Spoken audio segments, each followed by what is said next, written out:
Monster, a Jeffrey Dahmer story on Netflix, which not only shocked but also intrigued us. It's a great series, and that is no coincidence. The makers knew exactly what they were doing, from lighting, the use of colors, visual elements, weird camera framing, and that exit sign, which is absolutely brilliant. So let's explore the cinematography and recreate Jeff's apartment.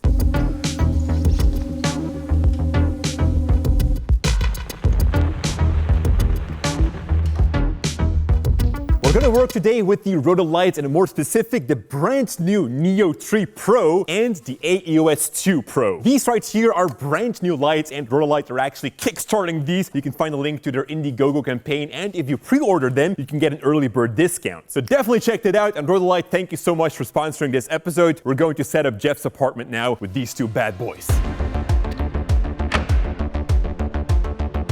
So what makes these Pro lights so amazing? Well, I'm going to scatter their new features throughout the entire video, but for starters, it is built upon the same technology and great features that we already get from their standard models. And as for the new features, that's going to be a hardware upgrade, for instance. The Neo 3 gets these two aluminum dials, as well as an increase in brightness output. They are now up to 25% brighter. Let's use this one for the fish tank, because color is going to be really important. Jeffrey Dahmer is a filthy monster. His apartment smells, and it's just a pure horror scene. If you pay good attention to the lighting, there's a subtle difference in the color of light between his apartment and other interiors. His neighbor has warm colors, but it's more vibrant and leans more towards the color orange. It's how a cozy place should be. But Jeff's place is the opposite. It's not so cozy. For the color and the light, I'm just going to choose CCT, which allows me to set a color temperature from 3000 to 10,000 Kelvin. And what's new about the Pro version now is that we also get some presets. So here I can choose the preset 3200 Kelvin, which is for tungsten lights. Now, I'm not gonna leave it there because this is where the difference comes in with Jeff's apartment and other interiors. So we talked about how Jeff is a monster and how filthy his apartment is. So what I wanna do actually is pump in green into that 3200 Kelvin. That way we're taking away that warm feeling of the tungsten light and make it more filthy yellow. One important element for the Dahmer apartment is that you're going to light for the environment and not for the talent. So that means that every light needs to make sense where it comes from. Make use of practical lights. These are lights visible in your shots, decorative lights. And if you're going to use normal lights, so that means no practical lights, make sure that they make sense as well. So this one is going to function as the ceiling light, and I do want to retain a soft lighting, so I'm going to keep the cap on, but you don't want your lights to scatter all over the place, and that can be done with a flag. Creating dark environments doesn't mean that you need to dim your lights and crank up your ISO. You want to make sure to set the ISO of your camera to something that makes sense. For us, that's going to be 800. That way we don't get too much noise. So you adapt your lights to your camera settings. And important is to create that dark look is to have shadows in your shot. So work with hotspots, the practical lights that I talked about before. Then the walls, they need to be dark, so you get lots of contrast and shadows. Now, one of the new additions to the Pro series is if you go into the settings menu, you can find FDIM. Basically, this is some sort of a light meter. So I've set the values in here of what my camera is, so that is 1/60th of a second at 800 ISO. And then I can choose how far away the light is from the wall or the talent, and that will tell me what f-stop the camera should be set at. So if I dim this light, right now it will say that my aperture should be at f-stop 2.9. That is a really awesome feature.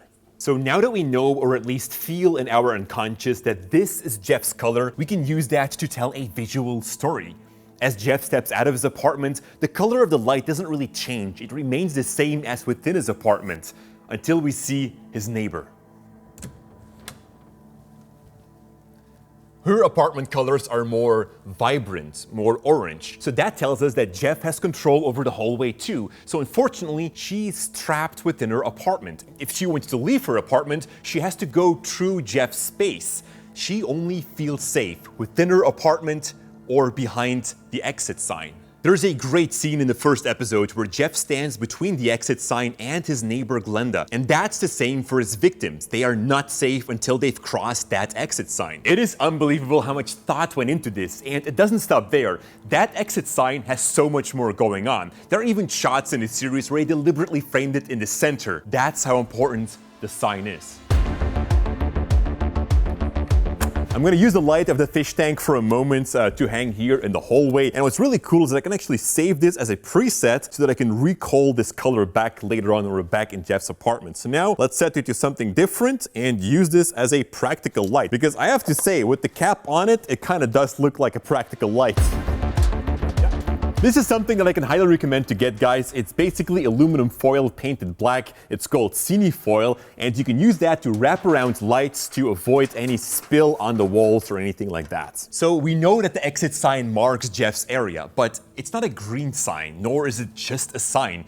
It emits light, and it is very prominent within the monotone yellowish hallway. It not only links to the erotic sense, but just like the bloodstains on its mattress, it contaminates the area. It's a mark from him, something he doesn't seem to hide or even care to clean up. Just like the exit sign contaminates the hallway, and by framing that sign in the middle, we get the same feeling of not caring that the sign is there. It has to be prominent. We're not done with the exit sign just yet, but first let's have a look at the fish tank, because there's a whole story about this thing going on as well. I'm gonna set the Rhodolite Neo 3 Pro to HSI so that I can select a color, or better yet, I'm going to call up my preset that we've set before. There we go, we got green. So we're going to place this here next to the fish tank because I want this light to also shine onto the wall, kind of like contaminating that wall. So why is the fish tank green? Why not just blue or some other color? Green stands for monster, the monster inside of him, and also the title of the series. But also it stands for greed, the greed that he has for love, for attention, for being wanted. It is such a vibrant color spot within his apartment. Even at one point he mentions that he has 2 male fighter fish in there, fish that should be separated from each other, but he keeps them together as he loves to watch them fight. It's the monster inside of him.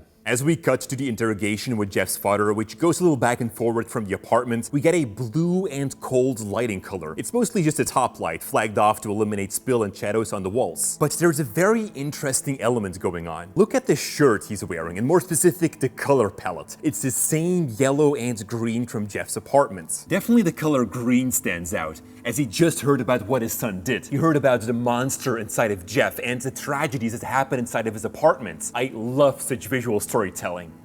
Let's watch some television. We're going to emulate the television with the Rhodolite. They come with a whole bunch of special effects built in, and the Pro Lights even come with some new enhancements, and we get 4 new special effects too. These are fireworks, candle, disco, and trop. These special effects were actually designed by an Emmy Award-winning visual effects veteran. All right, let's not go for cop car, but for television. And now it's just going to emulate that, and we can set the light somewhere right here, and I'm gonna sit in the couch. Another great addition to the Pro Lights is that it comes with the Master of Light preset pack. So if you go over to gels, you can choose from a whole bunch of different gels, but you can also access these presets. These are created by Emmy Award-winning filmmakers. So if you choose one of their color palettes, you'll actually get something that will work. His favorite movie is The Exorcist 3. He watches it almost daily because he feels comfortable, he feels relatable to the movie. Not because of the protagonist, which we usually care for, but because of the bad guy, like the Emperor in the Star Wars movie or the serial killer in The Exorcist 3. Oh yeah. There's one more thing going on with the exit sign. Let's go to the hallway. As Jeff takes his victims to his apartment, he is afraid that they will leave him. He is afraid that they will cross the exit sign. That exit sign is at the same time his fear. Now here's one last advice for you guys. Don't dress up as Jeff for Halloween this year. Instead, dress up as the girls from the horror film The Ring. You can check out how to crawl out of a television from the video here on my left. Thank you so much for watching, guys. Thank you, Rhodolite, for the support. And as always, stay creative.